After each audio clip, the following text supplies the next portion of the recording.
Et on va s'intéresser ce soir à un sujet qui revient très souvent dans la vie politique française. Il existe depuis 1515, depuis plus de 500 ans. C'est le droit du sol. Qu'est-ce que ce droit du sol? Peut-il être abrogé? Quel est l'esprit aussi de ce texte? On va en parler avec Patrick Weil. Bonsoir. Bonsoir. Bienvenue à vous. Vous êtes historien, directeur de recherche au CNRS, auteur du livre Qu'est-ce qu'un Français? Histoire de la nationalité française depuis la Révolution, édition à Grasset. Avec nous également, en direct du sud de la France, Jules Lepoutre, professeur de droit public à l'université Côte d'Azur, Nice. Patrick Weil, très simplement pour commencer, qu'est-ce que le droit du sol? De quoi parle-t-on? Alors, on parle d'un dispositif qui date de 1515, qui permettait à l'enfant né en France de parents étrangers d'être considéré comme français. Ça a toujours été là. Mais en 1889, il y a une deuxième disposition qui a été ajoutée qui concerne l'enfant né en France d'un parent déjà né en France. C'est ce qu'on appelle le double droit du sol. Pourquoi? Parce que pour la première catégorie, celui de la deuxième génération, l'enfant né en France de parents étrangers, il pouvait renoncer. Il peut toujours aujourd'hui renoncer à l'âge de la majorité, à l'âge duquel il peut aussi accepter sa nationalité française. Mais en revanche, la troisième génération, on a dit, on ne peut plus, ça doit être automatique. Et ce qui est intéressant, c'est que ce qui visait l'intégration des étrangers est devenu un moyen pour l'ensemble des familles françaises dont les enfants naissent en France, un moyen de preuve de la nationalité française, un moyen de preuve facile. Parce que par exemple, moi je suis né en France, de deux parents nés en France, je montre mon acte de naissance et comme ça je peux obtenir ma carte d'identité ou mon passeport facilement, même si c'est jamais très facile, en tout cas plus vite que si je ne pouvais pas le montrer. C'est ça, vous dites que ça évite, si je peux dire, les tracasseries administratives au moment du renouvellement des documents, vous l'avez dit, carte d'identité, passeport, mais c'est pas tout, vous dites aussi que ça protège notre souveraineté nationale contre des intrusions étrangères. Alors là, expliquez-nous. Tout étranger a droit à la protection diplomatique de son pays. Si vous maintenez dans un statut d'étranger des enfants, des petits-enfants nés en France, ayant été à l'école française, c'est des quasi-français, sauf que formellement ils ne sont pas français. Dès qu'il leur arrive quelque chose, c'est l'État d'origine de leurs grands-parents qui assurera leur protection. Donc ils vont se démultiplier dans les mêmes quartiers, ça va devenir des zones d'autorité étrangère. Et c'est d'ailleurs pour ça qu'en 1889, pour obliger à l'égalité devant le service et pour éviter ces zones de domination étrangère, que la République décide l'automaticité de la nationalité française à la naissance. Sauf que Jules Lepoutre, je parle sous votre contrôle, ce n'est plus automatique. Aux États-Unis, par exemple, la seule naissance sur le territoire fait de vous un Américain. En France, c'est différent, ça prend beaucoup plus de temps. Dites-nous, comment ça se passe? Oui, parce qu'en fait, c'est un dispositif différent. Il y a celui dont il veille à l'instant double droit du sol, donc les naissances successives sur 2 générations. En effet, c'est automatique la naissance en France. Et puis il y a le droit du sol. Alors, il y a, Jules Lepoutre, je suis vraiment désolé de vous couper. Il y a un mot sur 2 qui coupe. Alors, on va essayer de rétablir ceci. Jules Lepoutre, vraiment désolé. On essaie de vous retrouver dans quelques instants. On va peut-être avancer avec vous parce que vous avez évidemment la réponse. Oui, c'est pas automatique. C'est pas comme aux États-Unis. Je veux bien expliquer. C'est-à-dire qu'aux États-Unis, une maman étrangère vient accoucher aux États-Unis, l'enfant est américain. Même dans l'avion, paraît-il. Si l'avion est américain. Bon. Mais si en France ça se produit, c'est pas le cas. Il faut attendre jusqu'à l'âge de 13 ans, et sinon la majorité pour acquérir la nationalité française. Voilà. Et à Mayotte, ils ont rajouté une clause sur le droit l'égalité du séjour des parents, ce qui n'est pas le cas en métropole. Jules Lepoutre, peut-être si on peut réessayer. Est-ce que vous m'entendez bien, Jules Lepoutre? Moi, je vous entends très bien. Ouais, alors, ouais, ça coupe encore un peu. Allez-y pour voir, on fait un petit test sur l'automaticité ou pas, dites-nous. Non, je suis absolument... Non, c'est le double droit du sol a toujours fonctionné de manière automatique. Mais c'est pour la 3e génération aux États-Unis. Bon, je suis vraiment désolé, Jules Lepoutre. L'image est vraiment parfaite et là, c'est le son qui coupe un mot sur 2. Bon, ne partez pas parce que ce grand angle dure un petit quart d'heure tout de même. Donc, on va espérer vous retrouver parce que c'est très intéressant. On aurait voulu parler de Mayotte avec vous notamment parce qu'on vous avait beaucoup entendu lorsque le ministre de l'Intérieur, Gérald Darmanin, s'était rendu sur place dans ce département français d'outre-mer. Mayotte, c'est intéressant. Parce que celles et ceux qui nous regardent peuvent se dire pourquoi on peut changer cette loi sur un département et pas sur l'ensemble.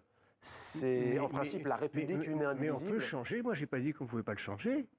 Ce qui a été fait à Mayotte peut être fait sur l'ensemble du territoire de la République. la suppression totale du droit du sol, on ne sait pas exactement comment réagirait le Conseil constitutionnel. Je n'ai jamais dit dans mes écrits que ce n'était pas possible. Je dis au contraire, je le dis devant tous ceux qui sont français, qui nous écoutent, que si le Rassemblement national obtient la majorité à l'Assemblée nationale, c'est le premier projet de loi qu'ils ont annoncé qu'ils feraient, la suppression du droit du sol. Et si le Conseil constitutionnel n'annule pas, n'invalide pas cette loi, eh bien tous les enfants qui vont naître de familles françaises en France à partir du vote de la loi ne seront plus français par le sol. Il faudra trouver d'autres moyens de preuve. Ça va rendre les choses beaucoup plus compliquées. C'est-à-dire qu'à l'âge de 13 ans que vous avez cité tout à l'heure, ça c'est, je parle des familles françaises. Ouais. Pour les familles, pour les enfants d'étrangers, il y avait des enfants qui ont l'âge de 11 ou 12 ans qui attendaient d'avoir 13 ans. Eh bien, ils ne pourront plus faire... Ils devront en passer par la naturalisation qui devront demander à monsieur Bardella, qui ne leur accordera pas facilement. Voilà. Donc voilà c'est le premier projet de loi qu'ils ont dit. Et ça, alors même Vichy ne l'avait pas fait. Le régime de Vichy. Le régime de Vichy qui a travaillé à un projet de loi restrictif de la nationalité française, a proposé, devait avoir l'accord du gouvernement nazi de Berlin. Ils ont fait leur projet, ils avaient gardé le droit du sol et Berlin a mis son veto. Donc ça, c'est dans mon livre « Qu'est-ce qu'un Français ?» J'avais découvert ce fameux projet de loi qui était ignoré, que Vichy avait travaillé, proposé et qui a été rejeté par les nazis. Eh bien, le proposition de M. Bardella et Mme Le Pen, c'est d'aller dans la direction de ce qu'exigeaient au moment de Vichy les nazis, la suppression du droit du sol. Alors vous évoquez dans votre livre aussi tout le débat autour de la nationalité. C'est intéressant que l'on parle de Vichy parce que vous dites que quand il y a ce débat, c'est toujours dirigé contre une communauté, en ce moment en l'occurrence la communauté entre guillemets musulmane, avec toutes les précautions d'usage, en tout cas née de parents prétendument de cette confession. Mais à l'époque du régime de Vichy, qu'en était-il pour les Juifs ? C'était les Juifs qui étaient visés. C'était d'ailleurs les Juifs que le gouvernement nazi a dit ça va permettre encore à des enfants de Juifs de devenir français. Bon. Ça permettait aussi à des enfants nés de soldats allemands et de femmes françaises d'être français, etc. Donc il y avait plusieurs raisons pour lesquelles ils ont mis leur veto au droit du sol, mais c'est quand même intéressant que le gouvernement de Vichy, qui était un gouvernement antisémite, avait quand même gardé le droit du sol. Jules Lepoutre, on vous a retrouvé à l'image et au son. Vous disiez récemment, avant, vous deviez réclamer l'application du droit du sol à partir de 1889. Il s'applique automatiquement. La droite a supprimé cette automaticité en 1993 via la loi dite Pasqua-Méhaignerie. Dites-nous, vous...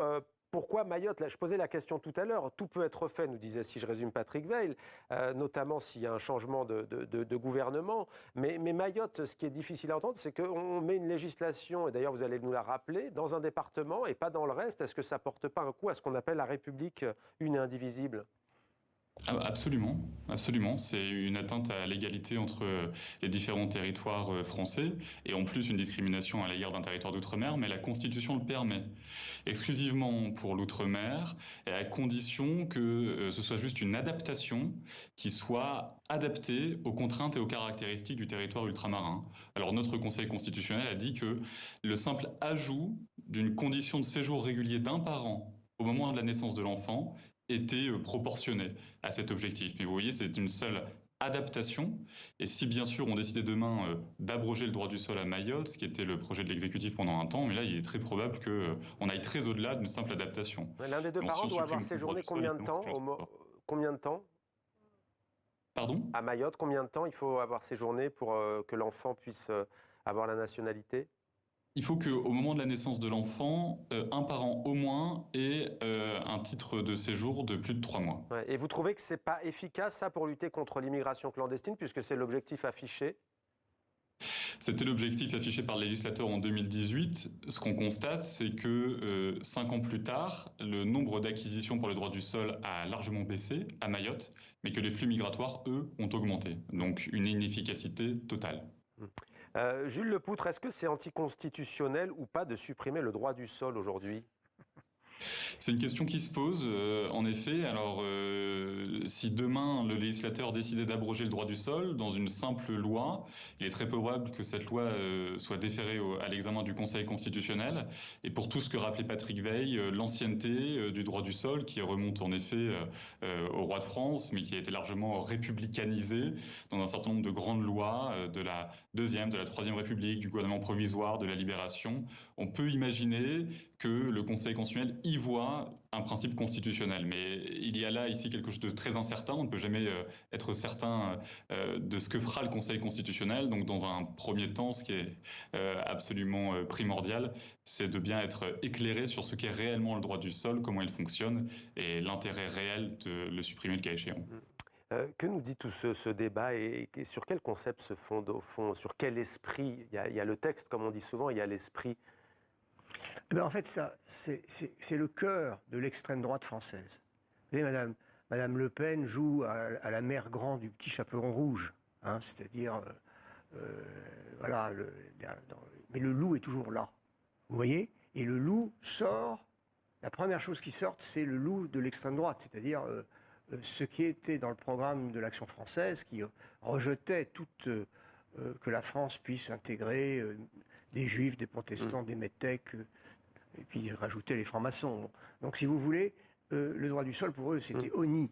Alors, je recevais Marine Le Pen il y a quelques années. Je lui ai demandé qu'est-ce qu'être français, pour reprendre à votre avis. Elle m'a dit, la nationalité française, elle se mérite ou elle s'hérite. C'est ça, c'est-à-dire l'affiliation.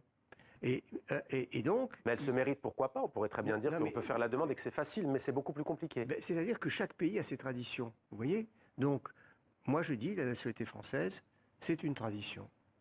Il y a une tradition française du droit du sol.